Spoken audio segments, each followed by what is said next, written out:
Hello there and welcome to the Richie Allen Television Show in association with BeyondVision.tv and DavidIke.com. It's the week ending Friday, November the 20th, 2015. And I mean it when I say thanks for choosing the programme. It's lovely to have your company, it really is. I was saying to Hayden just before we started, I was asking Hayden, this is episode 8 of season 2. I think we did 13 episodes of season 1, which would make it a nice, neat 21 episodes today. Really proud of that, really delighted to be associated with BVtv and all the effort that goes in from them into making this programme. Anyway, today I'm going to be dealing with one issue really, mostly I should say, and that is the attack on Paris this day last week and the reaction specifically, which is what I'm really interested in, the reaction to that attack. We will try to deal in facts even. I can never say facts. That's ironic. Here at BVtv. And when we're not dealing with facts, I promise you, I will say that it's an opinion and an opinion only. But before we get into Paris and the response to Paris and how it's been played out and reported in the mainstream media, I want you to take a look at a pretty horrifying story as reported by Fox News today, in fact, this morning. I'm going to read some of this. Forgive me for reading it. It's on screen there. Thanks, Hayden. The Food and Drug Administration has ruled that genetically engineered salmon are safe to eat, paving the way for the first altered animals to eventually reach supermarket shelves. Now, of course, this is in the United States. If you're in Britain or Ireland or wherever, don't panic just yet.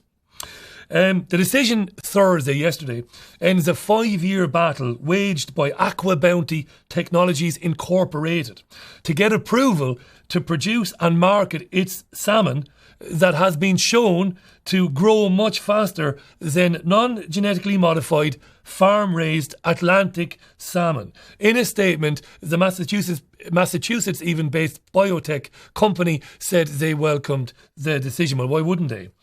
The Fox News quoted J. Andrew DeWoody. He's a professor of genetics at Purdue University. And he said, and I quote, I've got to read this, "I've never had any real concerns about the safety of these genetically engineered salmon as a food source. I see no reason to worry about human health effects, and apparently neither does the FDA." J. Andrew DeWoody said as he was getting into his brand new Lexus to drive to the airport to fly first class to Maui. No coincidence there, right? I'm taking the mickey there. I don't know if he flew to Maui, but I would guess that a summary or a cursory look at the University of Purdue and the department headed up by J. Andrew DeWoody would probably show a lot of donations, even donors donating, say it right, Richie, by biotech companies. Just guessing.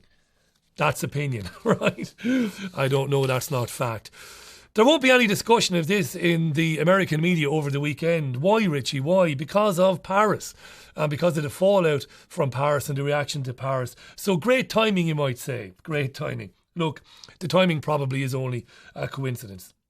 But I did mention money, and I want you to take a look in your own time, under your own steam, using your own recognizance, at the massive amounts of money spent by biotech companies to buy opinion in the press, to buy opinion on television, but also to buy the opinions of academics like the aforementioned guy whose name I've forgotten already. I've got to rip down, Hayden, reach down, grab the page.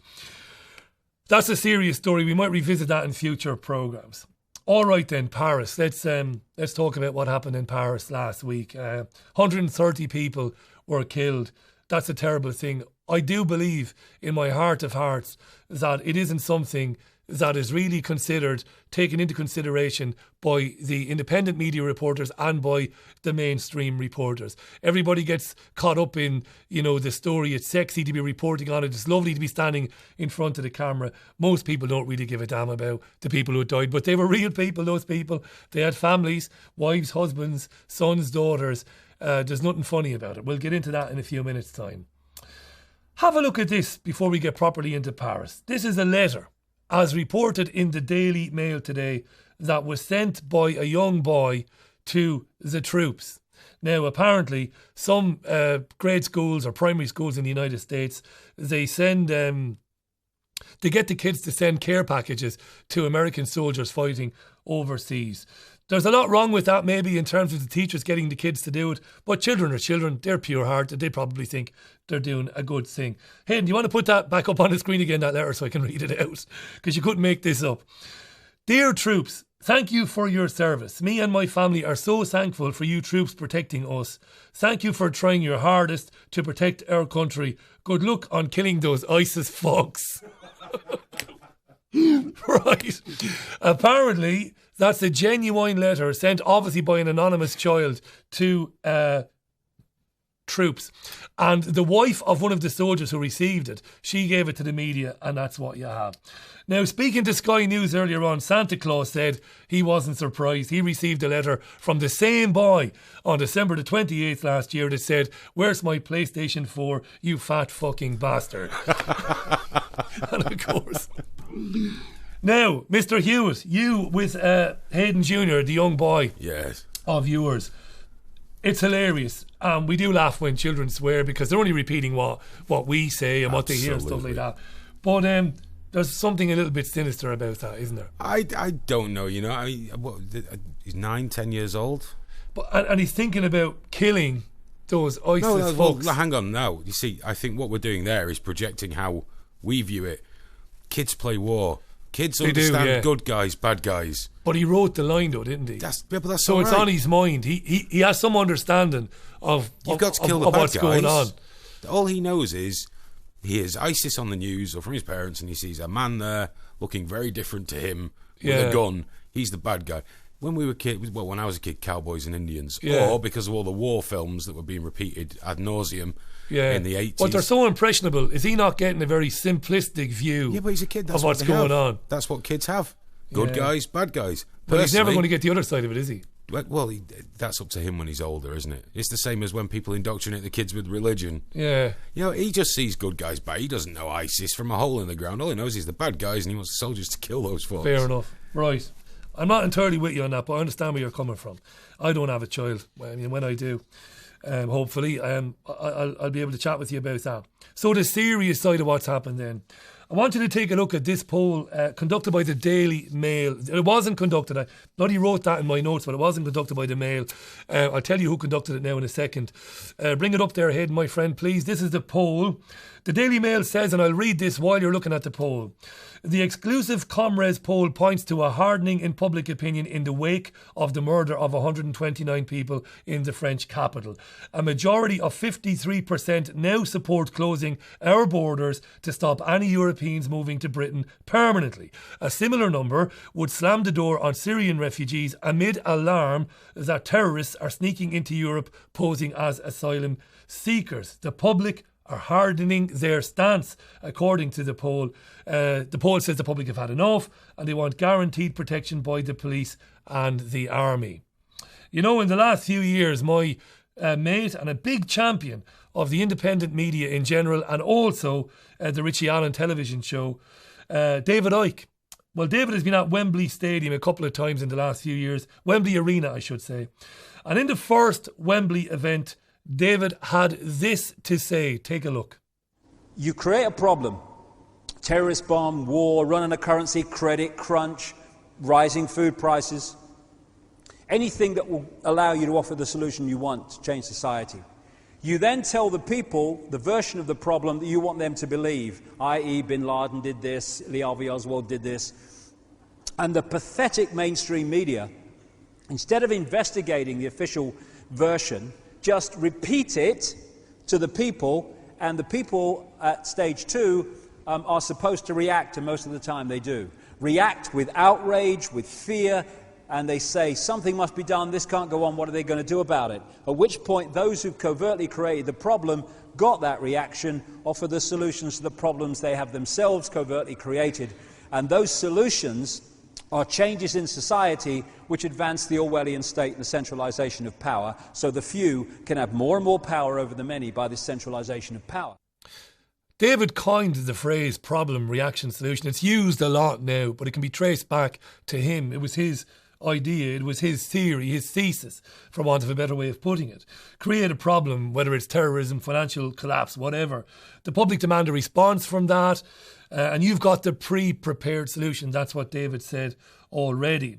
This time the pre-prepared solution is more war, more bombs, more ground troops, and more surveillance powers for the authorities. And right now I'm just thinking, last night the Live Leak television show was on liveleak.com with Hayden and the gang.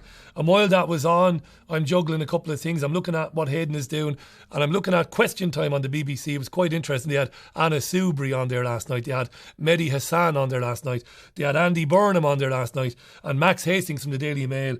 And, it was interesting. They weren't talking about how ISIS came to be and how they get their money and their weapons and who supports them and the Saudis, none of that. They're all talking about, let's not demonise all Muslims, which there's nothing wrong with saying that, but it goes to show you, how the media suppresses any real debate about what's going on. Anyway, yes, in that, the reason I brought it up, in that debate on Question Time last night, they were debating whether they should go in on the ground or whether they should bomb more. But the general consensus was that something had to be done. Problem, reaction, solution. And then this from David Cameron at the Dispatch Box in Westminster this week about who's really responsible and how we need to tackle them. Check out Cameron here. To defeat this terrorist threat in the long run, we must also understand and address its root causes. That means confronting the poisonous ideology of Islamist extremism itself. As I've argued before, that means going after both violent and non-violent extremists. Those that sow the poison but stop short of actually promoting violence, they are part of the problem. We will improve integration, not least by inspecting and shutting down any educational institutions that are teaching intolerance, and will actively encourage reforming and moderate Muslim voices to speak up and challenge the extremists, as so many do. Wow, did you hear him there? Did you hear what he said there? Did you understand it? I'm not an idiot, Richie. Don't patronise me. I'm not trying to patronise you. Did you understand what he said there? He said, sow the poison. How do you sow poison? But stop short of encouraging or promoting violence. That's a thought crime he's talking about. I'm going to bring Hayden Hewitt in now in a minute. That's a thought crime he's talking about there. Opinions. You say anything that might inspire someone to do something, and you have committed a crime. On last night's Richie Allen radio show, David Icke came on with me and spent the best part of 2 hours chatting to me about Paris and about lots of other things in general. And I put it to David, that David's narrative, David's worldview, that a hidden cabal are manipulating events on planet Earth in order to further a very sinister agenda. Now, I of course sympathise greatly with David's opinion on it. It's a conclusion I've come to myself as well. But by David putting that out there, saying that a sinister cabal is doing this, it's for another agenda, it's there and it's being done to to create the narrative that Islamic fundamentalism is trying to spread throughout the world. It's going to kill everybody along its way. It's wrong. By David saying that, Cameron is arguing that guys like David saying things like that could inspire guys that are already disenfranchised and pissed off with life into doing something heinous, like murdering somebody, like beheading somebody or killing somebody. I was talking to Hayden Hewitt earlier on, and I'll bring Hayden in now, about liveleak.com, which is one of the internet's greatest ever phenomenons. Can't even say that. Why? Because LiveLeak has always been the antidote to the mainstream media in terms of things that you can see there. Real lives from within war zones. War as it really is. War as it really affects people. All this sort of stuff. And Hayden, it's no joke, and we don't do fear porn here, we don't do it, is that, and this really isn't narcissism, Hayden, it really isn't. It's LiveLeak, and it is David Icke and others. I'm not trying to amalgamate you or put you alongside with David, but that's who they're coming after, mate. It really is. Wouldn't surprise me. I hate to sound all defeatist or pragmatic, but nothing's forever. And if that's the case, change tack. How do we change tack, though? The best way we can do what we do, before I shut up and let you answer, the best way I can do what I do is try and put out a programme. Now, I'm small fry, so I do that, right? Somebody can come after that, but I'm small fry. But David isn't small fry, for example. LiveLeak isn't small fry. Now, I know LiveLeak is pretty clever about how it goes about its business and where it's based and all that. But the likes of DavidIcke.com, based in Britain, you're putting out these stories and you're asking these questions and you're suggesting that, well, the real story is something else. How do you change tack? Because that's the best way we know to do what it is we do. Well, that is something that I'm going to cover definitely in the future in more depth. But, okay, we don't have the instant sledgehammer power of the mainstream. Don't have it. As we were talking the other day, you might get 40,000 listeners. Nicky Campbell. 4 million. Bless him. Yeah. 4 million. And, okay, but do you know what? There are 4 million of us. And when I say us, my opinions differ greatly from yours, differ massively from any of David's. But what it's all about networking people that will support each other. So there are many things we have to do before we could launch any kind of great plan of bringing people together. The first is stopping people pushing each other apart. But funny enough, you're echoing something he said last night on the radio programme. But that's where it's at. Yeah. Our power's in numbers.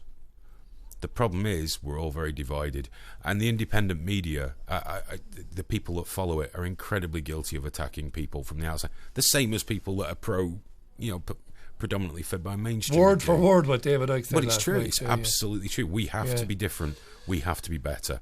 Yeah. That is the only way we'll get around it. That's how we change tack. Brilliant, mate. Thanks for that. When we say that these imperialist wars in the Middle East kill millions, and deliberately drive people out of their countries to Europe to overwhelm services in our countries, to divide us and to conquer us and all of that. When we say it's pre-planned and deliberate and when I say we, I'm talking about me, don't necessarily mean Hayden, this is my opinion.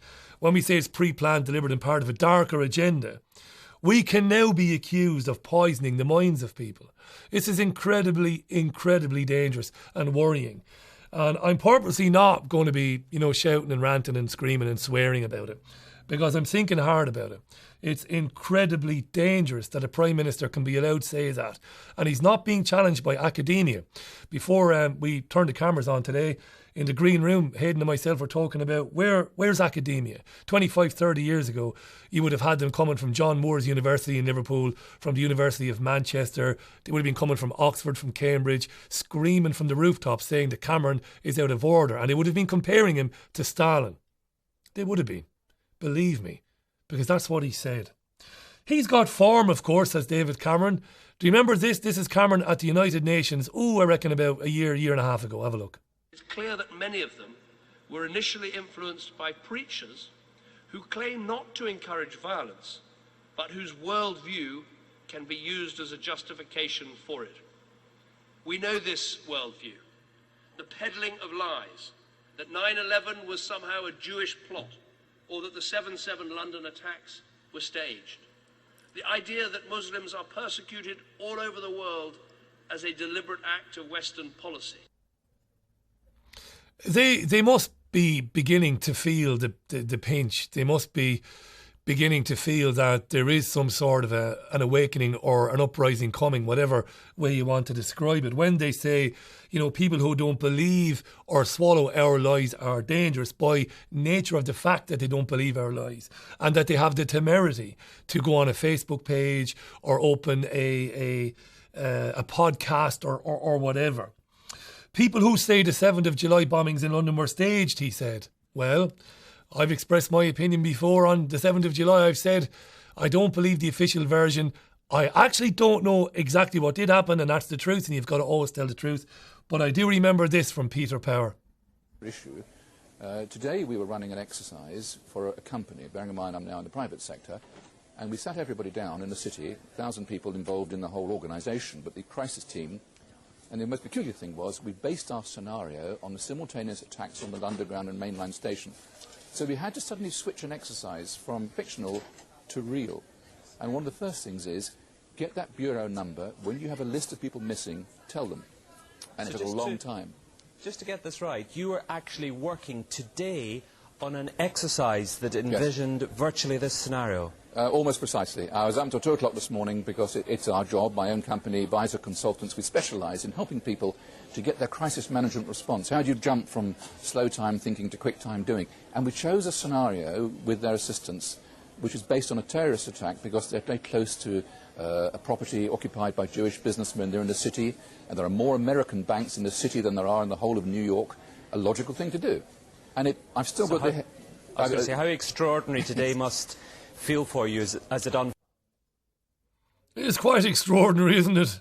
Yes, we're really amazed, old boy. You were running a drill in the same stations where the bombs allegedly went off on the same day. I don't care who you are in the world and what your opinion is of the 7th of July 2005 or 9/11 or whatever. You can't tell me you believe in that coincidence. Not that many times anyway. We've seen it happen too many times before. 9/11, the sweet shop in Sydney, anywhere you want to look. We're even told last Friday there was some sort of drill going on, although I haven't been able to get exact confirmation of that. Look, 129 people have been killed. Whatever some people say about a hoax and that there were no bodies at all, we would say that's BS. There were bodies. A lot of people died and it must have been terrifying for them. I can't imagine it. I'll take this opportunity to apologise for the Eagles of Death Metal comment that I made. Apparently one of the women who died brought her son and her 61-year-old mother, a 5-year-old son, to the concert, and I thought that the Eagles of Death Metal really were death metal, and I started shouting a little bit about it, just a little bit now, it has to be said, but I quickly corrected myself. I found out they were a blues kind of a fusion, kind of a blues rock band or something like that anyway. Yeah, just a rock band, yeah. So of course you can believe a kid going to, I went to concerts when I was younger. But if they really had been death metal, can you imagine the independent media would have just went mental, you know? You can't have that. But don't tell me now that death metal is okay. It's the devil, Hayden. Don't tell me death metal is okay. I'm joking, by the way. I was just going to say I've been to concerts featuring such beat combos as Morbid Angel and the like. Morbid Angel. And I have seen young people there and older people there and a great mixture of people. Remember, metal's very tribal. Yeah. Very sort of familial based. So you do see a lot of that anyway. Yeah. Didn't see the devil, though, just for the No, record. no, you won't see the devil. You see a lot of people having a good time, mate. Yeah, I know that. Did 3 teams of ISIS militants carry it out? I can't believe that. The only reason I can't believe it is because, again, it's just too simple. You know, they tell us that a guy was on the radar of the French authorities. This is the Mustafa guy, and you know, after Charlie Hebdo, these guys would have been bugged. It's very easy to bug people's houses, their cars, their places of work, everything. I just can't buy that. Did men of Middle Eastern descent carry it out? Yeah, it's quite possible that they were allowed in to do it. Again, I can't prove any of that. This is just opinion. I'm just sick of the same old story, you know. We knew the guys, they were identified as extremists, they'd been under surveillance, etc.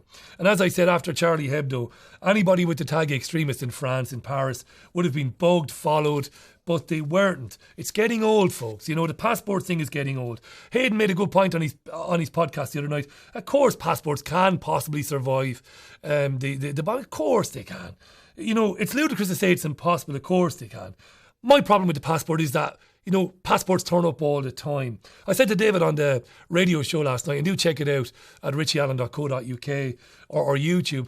I said, it's just that the passports always turn up. And these guys used to make videos. Before they went to blow themselves up and send themselves off to heaven to meet the virgins, they used to make videos. Why not anymore? Video is a very powerful medium. Why are they not doing that anymore? Look, there are probably good answers. Or people could make objective counterpoints to that. But I'm just saying that. I'm fed up with the passports. Just fed up with them. That's an opinion. But it's an educated one, if I can be so bold to say that. I believe that these events, and I'm going to say it again, are part of a further sinister, horrifying agenda that most people can't understand, that I probably can't understand myself, if I'm to be honest with it. But that's where I am on it. It isn't necessarily the opinion of my colleagues at BVtv. It's my opinion. You're with the Richie Allen Television Show in association with davidike.com and beyondvision.tv. We'll take a wee break, back with more in a couple of minutes.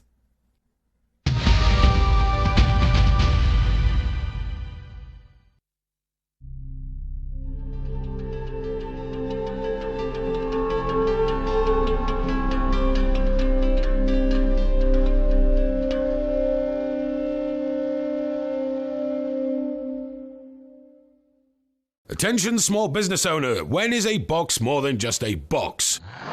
No.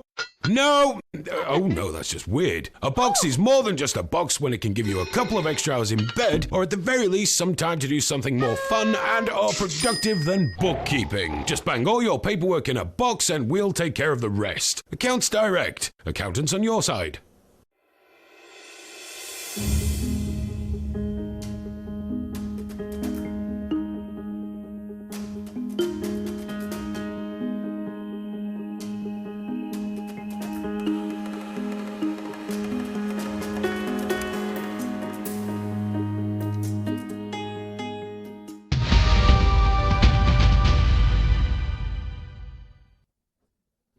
Welcome back to the programme. Do check out beyondvision.tv. It's a brand new platform. I say stay in touch with beyondvision.tv because I'm not going to explain to you exactly what's going on here, because while it's not complicated, I won't do it justice. But it's a very special thing that's coming together in the next few months, and it's going to make life easier for people who wouldn't be able to make television programmes and do things like that. It's really, really special. Beyondvision.tv. More on that to come. DavidIke.com/headlines. Check David out. Always stay with it. It's a different opinion. It's a different take. A different analytical take on what's going on in the world today. Terrific. Get on there. And please go to richieallen.co.uk. That's where you can find the archives of my weekly radio show and podcasts. I've been putting out Hayden's podcast lately as well on Wednesday nights, which is good. But I do want to and cannot forget to mention liveleak.com every Thursday night at 10:30pm GMT. It's a free-for-all. It's hilariously funny. Some really funny videos, some great chat. That's Hayden and his cronies. They don't deserve to be called colleagues. Colleagues imply some level of professionalism. Cronies is about right. It's a terrific show every Thursday at 10:30pm GMT. Folks, it's all about fear. Problem, reaction, solution cannot work without fear, without people being imbued with this constant sense of dread that the world is going to end, that guy over there with the beard on the bus, better keep an eye on him because he could blow himself to smithereens and take you, me and everybody else with him. Problem, reaction, solution, talked about it earlier on. David says, introduce measures that you wouldn't get away with without the terrorist outrage to begin with. Like more armed police in London, the militarization of the police to protect you. I think I'm right in saying that the French announced yesterday they're going to extend the state of emergency in the country by 3 months. Why, folks? Why do that? Because it's about fear. Did we behave like this when the IRA were bombing pubs in Guildford and Birmingham and elsewhere? Did we? In Manchester when they blew up Market Street and the Arndale? Did we behave like that? Did we have colour-coded terror charts? How scared am I? Hayden, come in. Well, one thing I did want to say, we all talk about the governments of the past being equally as bad. During the days of the IRA, when the security services went to the then government and said we want extended powers, the government said no. No, that's right. We don't need them. That's right. Can you imagine at the time, Hayden, if somebody had said, let's make a colour-coded terror chart? I'm getting colour-coded everything. My phone tells me I've got yellow rain warnings. It's terrible. Do you know what that means? No. It's going to rain. It's going to rain. A yellow terrorist warning. Crazy.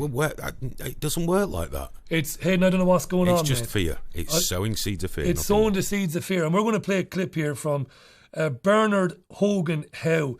He's the head of the London Met. I think he took over from Ian Blair. Remember Ian Blair? Could talk all night about Ian Blair, but we won't. This is Bernard Hogan Howe talking about more armed officers. Have a look.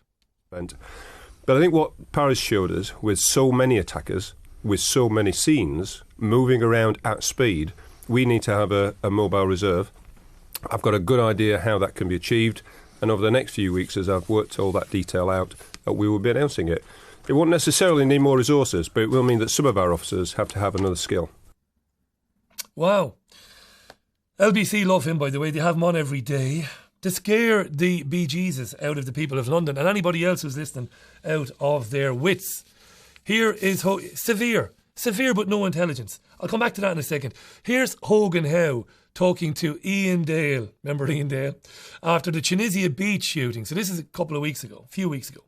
Dale is the former Conservative candidate who loves Maggie Thatcher and thinks the VIP pedo allegations are a witch hunt. Have a look at this. So since the Tunisia attack, could London face a similar attack here? Well, in terms of the terrorist threat, at the moment, the threat level is called severe. Now, what that means is that an attack is highly likely, but we've no specific intelligence about some attackers who will attack at a particular time. Is that the second level? Yeah, the second highest. Yeah. So the top is critical. Right. So we're not there. That's usually when you know that 3 people named are out there trying to attack a particular target. So this is only the level below that. So clearly there's a risk. It's clearly one of the things that we try and stop. So we gather intelligence. We've made lots of arrests over the last year. I think we've made an arrest nearly every day around the country for terrorism. 2 things. So in the first clip, he talked about the terror threat level being severe, but we don't have any intelligence. People, I want you to be scared out of your wits, but I can't tell you why. Okay. There, he said, loads and loads of arrests. Hayden, I think we're smart guys, I think we're guys who think independently. We come to our own conclusions. Why are the media not asking Bernard Hogan Howe about charging those people who were arrested over the last several months in those failed terrorist attacks? Where are the charges? Well, I can't answer where the charges are. Yeah. But as for we the know media, what they'll say. As for the media, they're a business. We spoke about this many times. They're a business. They've got a demographic. They've got financial and political masters. They've got a job to do. Let's take out all the really insidious side of it. Because I love breaking things down into little pieces that you can deal with. If we take away all the more nefarious side of covering up for whatever reasons, let's look at the basics. Their job is to get people to sit in front of that television and consume, and nothing more. That's why we have Fox talking to the right-leaning people. We have BBC, CNN talking to the left-leaning people. We have MSNBC talking to regularly less people. But that's why. They've got a demographic. They say the advertising fits, the editorial fits, all fits like a glove. Why ask questions that are going to cause trouble? Because we know that journalism nowadays is actually just wake up, log on to Twitter. Yeah, that's right. Post. It's all gone, mate. Do you know what's really interesting is when somebody does occasionally ask Bernard Hogan Howe about the arrests, they say they can't compromise ongoing operations. And what's even more incredible is, of course, we have a secret court system in operation here in this country, where a guy suspected of being a serious and present danger to the country can be brought to a secret court. Imagine that. That's dystopia with a capital D, folks. It doesn't get any more obvious than that. Hogan Howe said the same thing to the BBC this week, by the way. We're at a severe threat level, no intelligence, but we think an attack is highly likely. Why do you think an attack is highly likely if there's no intelligence? Are you going to allow them, dear viewer, are you going to allow them to tell you how you have to live? Are you going to allow them to make you walk around on eggshells, crapping yourself, waiting for the perennial piano to fall out of the sky and hit you on the head? And the media, folks, we said we'd talk about the media. Spending 5 days in Paris, non-stop, round the clock, repeating the same story over and over again. Flying their top presenters to the city. While the thing was happening. Get your slap and tickle on, Kay Burley. Get out there. Go and stand in front of a monument and look really emotionally distressed by what's going on. Grab men and women at random from the street to tell you the same thing over and over again for 5 days to get you emotionally invested in the narrative. That's not journalism. That's not reporting. I went through a mainstream media newsroom. I served my time. I learned. That's not what we were told to do. We were told to report on the facts as you understood them or as you could gather. Not to repeat the same thing over and over and over again. It's a script, it's sophisticated. It's sophisticated and it's simple at the same time. There are no questions.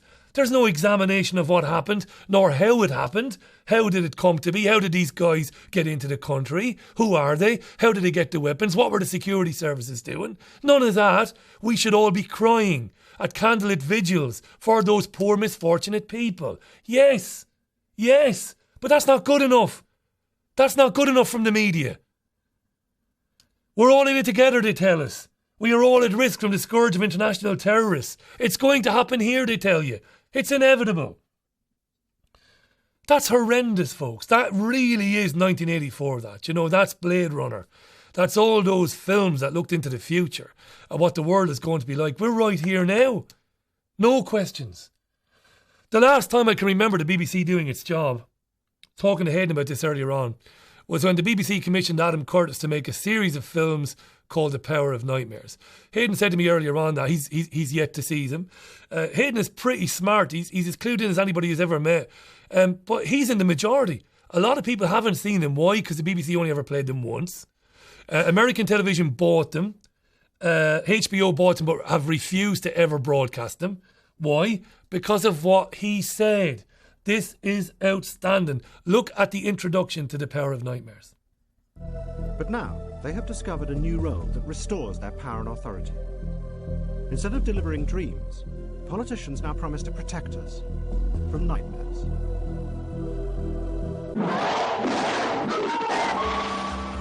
They say that they will rescue us from dreadful dangers that we cannot see and do not understand. And the greatest danger of all is international terrorism, a powerful and sinister network with sleeper cells in countries across the world. A threat that needs to be fought by a war on terror.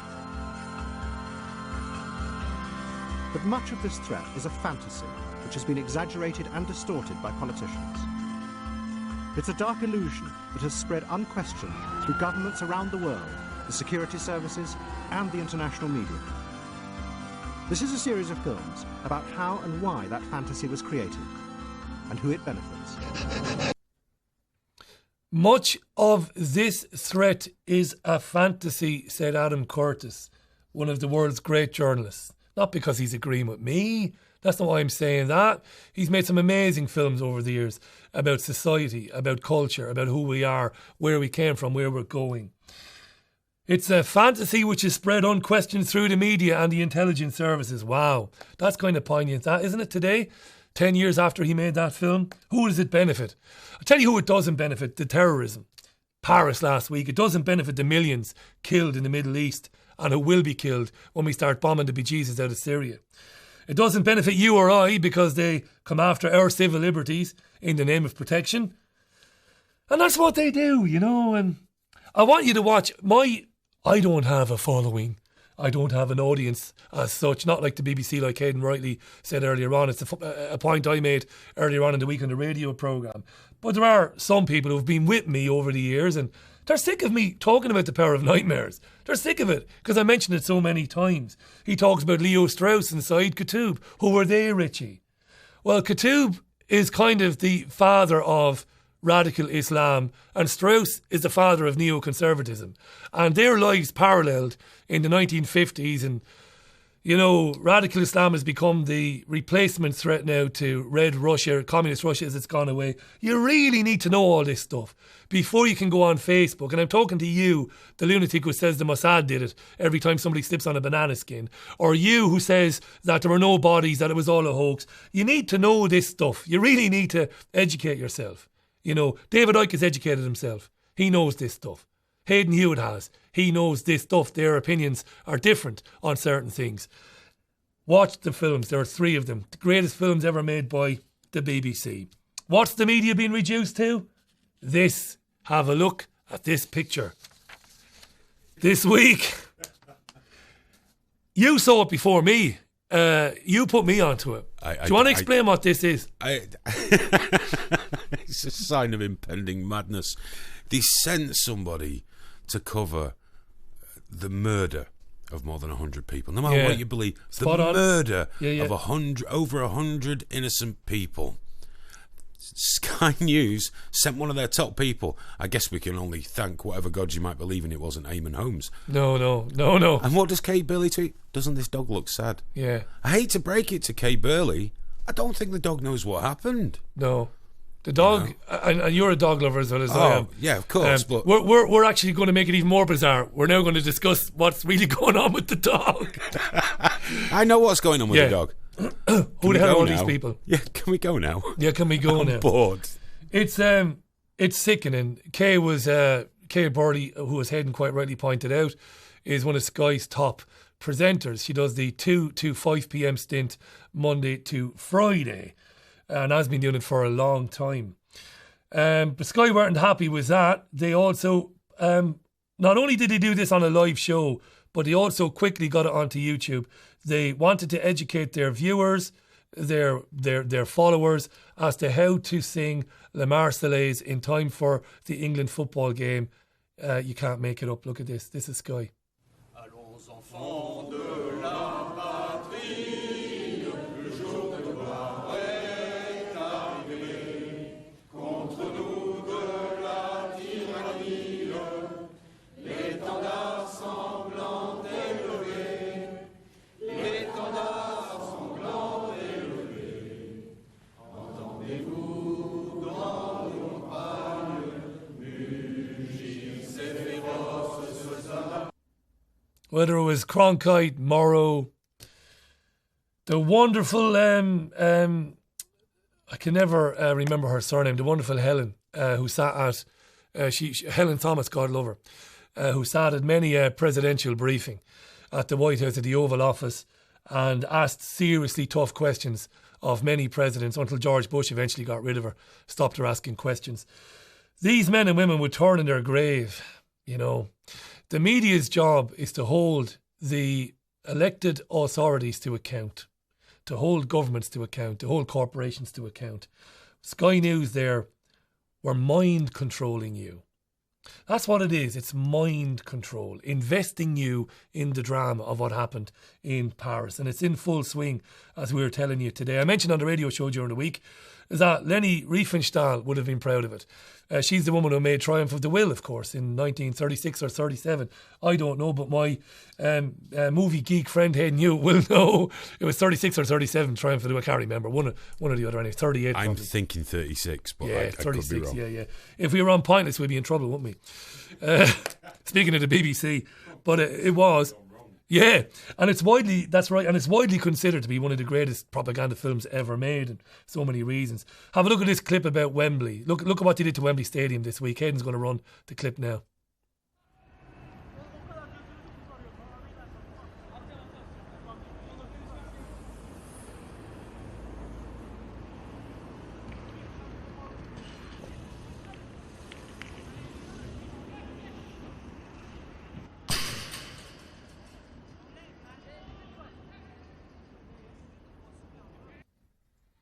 And tomorrow, Saturday, before every Premier League game, Manchester City in this great city tomorrow play Liverpool at home. That's a tough one for me, that. I hate that game. And all the other Premiership grounds, they're going to play La Marseillaise before the game. Why, folks? Why? Ask yourself why. It's not good enough to say... It's not good enough for me to even say it's overkill. It's about programming. Programming people to accept what's to come. You know, to accept what's to come. You must feel what we want you to feel about this. You must be terrified. You must feel for those French people. You know, I could have spent the entire show talking about the alleged suspects, the hundreds of anomalies in the reporting of what happened. I'm not going to do that. You can do that by going to davidicke.com/headlines. David's got the full story there about the discrepancies in the reporting. But I will say this. The fact that the French police used 5,000 bullets to level a property in Saint-Denis on Wednesday, 5,000 bullets, and they still didn't get the alleged ringleaders, we're told. But the truth is, the response to what happened, the way it is covered, is arguably more sinister than what the French police did with their 5,000 bullets. And that's what I'm arguing today. My old sparring partner Alex Jones used to say one time, he used to have an ident that used to go, there's a war on for your mind. Well, we've certainly seen that this week, haven't we? There is a war on for your mind. Don't fall for it, people. Don't believe them. Don't get sucked in or seduced by the mainstream media's narrative. Think for yourself. You are in no danger from international terrorism. You are not. You are not. Your governments, controlled by a sinister force most can't begin to fathom, are themselves the very death cult they have labelled ISIS. Why, Richie? Because they're about to go off on their merry way with their lunch bag over their shoulder to bomb the piss out of poor peasant farmers, men, women and children in Syria, on the pretext of bombing ISIS, who they armed, funded, gave money to, gave weapons to, so on, so on, so on. They're ramping up the war machine again to kill millions of people, to drive more people into Europe, to cripple services in our countries. And all the while they're doing this, they're criminalising dissent. Rewind this and listen to Cameron again. If you're not with us, you are against us. That was this week's Richie Allen television show in association with Beyond Vision TV. Go to beyondvision.tv and davidicke.com. Thank you to Hayden for his work in pre and post production and for joining in and giving us his thoughts as well. I love that. Check out liveleak.com. Until next week, bye for now.